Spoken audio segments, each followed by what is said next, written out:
और 14 महीने पहले गया था, पूना काम करता था। कल परसों हम नहीं बता सका था, परसों तो बोला कि हम जाएंगे। अरे तो कैसे करो, हमको सोच कैसे आता है, क्या करें। बैठाइए बैठाइए तो 4 महीना का 2 साल का हमने तो ठीक है, बैठिए बैठाइए इनको, बैठाइए। सुबह सुबह एक खबर आई सिवान के जीरादेई रेलवे ट्रैक पर कि एक युवक की कटकर वहां पे मौत हो गई। हालांकि कुछ देर के लिए यह पता नहीं चल सका कि युवक कहां का रहने वाला है, लेकिन अब उसकी पहचान हो गई है। वो सिवान जिले के महाराजगंज का रहने वाला बताया जाता है। इस पूरी घटना पर हम जानकारी लेने के लिए हमारे साथ यहाँ पर मौजूद है जो महाराजगंज से जेडीयू के विधायक हैं हेमनारायण शाह। इनसे जानेंगे कि सर ये युवक आखिर कहाँ से आ रहा था और किस तरह से यह घटना घट गई। ये युवक हमारे कसदेवरा पंचायत का छोटका टेहरा ग्राम का लड़का है।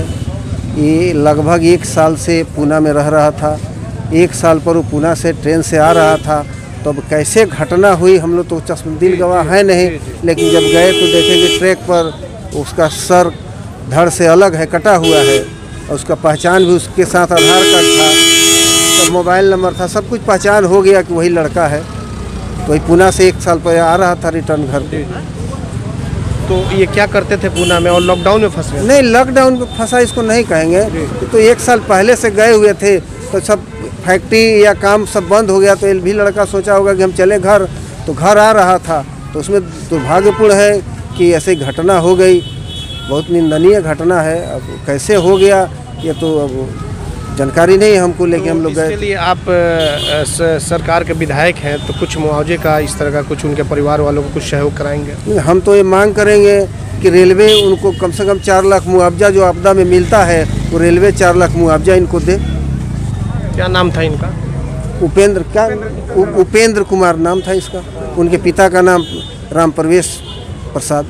श्रीनिवास यादव भी यहाँ पे मौजूद है, इनसे हम बात करेंगे। श्रीनिवास जी, आप स्पॉट पे शायद गए हुए थे, कैसे क्या कुछ जानकारी मिली? देखिए, लड़का पूना से आ रहा था और निश्चित तौर पर ये भारत सरकार का दोष है कि लड़का लाने के लिए जो ट्रेन का व्यवस्था किया गया है, ऐसे कंटेनर सेंटर के द्वारा व्यवस्था किया गया कि एक ट्रेन में एक सीट पर 2 से अधिक नहीं रहेगा।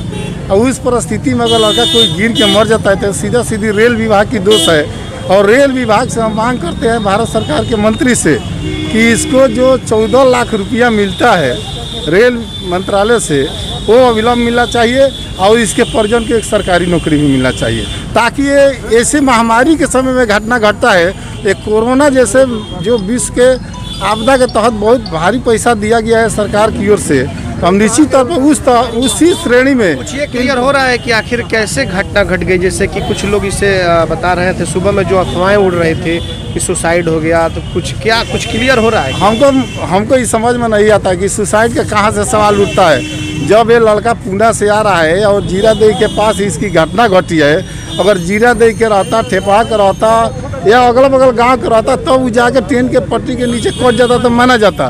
बाकी जो व्यक्ति पूना से आके जीरादेई तक आ जाएगा, महाराजगंज में आके घटना घटता कि हो सकता है कि घर के लोग डांटते तो महाराज जाके स्टेशन पर कट जाता, तब मानते कि आत्महत्या। बाकी आत्महत्या नहीं है, ये सीधा सीधी रेल विभाग का दोष है, रेल प्रशासन की दोष है, इसलिए रेल इसको मुआवजा उचित देनी चाहिए।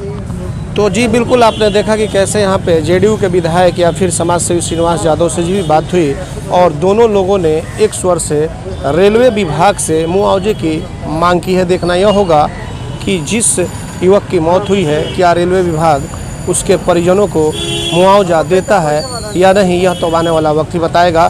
सिवान के सदर अस्पताल से हमारे सहयोगी आशीष कुमार गोलू के साथ चंदन कुमार, ATN लाइव सिवान। गर्मी से छुटकारा पाएं, आज ही ऑर्डर करें और होम डिलीवरी पाएं। कई मॉडलों में कूलर, पंखा व घरेलू वायरिंग के सामान मंगाएं। याद रखें, Manish Infocom and mobiles, Makhdoom Sarai Mor, Siwan. Havells, Crompton, Philips और एंकर के एकमात्र अधिकृत विक्रेता मनीष इन्फोकॉम, मखदूम सराय मोड़, सिवान, जहां मिलेंगे एक से बढ़कर एक कूलर, पंखे, जो कि आपको कर देगा पूरी तरह कूल ही कूल। तो आज ही फोन घुमाएं और होम डिलीवरी पाएं। संपर्क नंबर है 99 340 19 286 और 99 340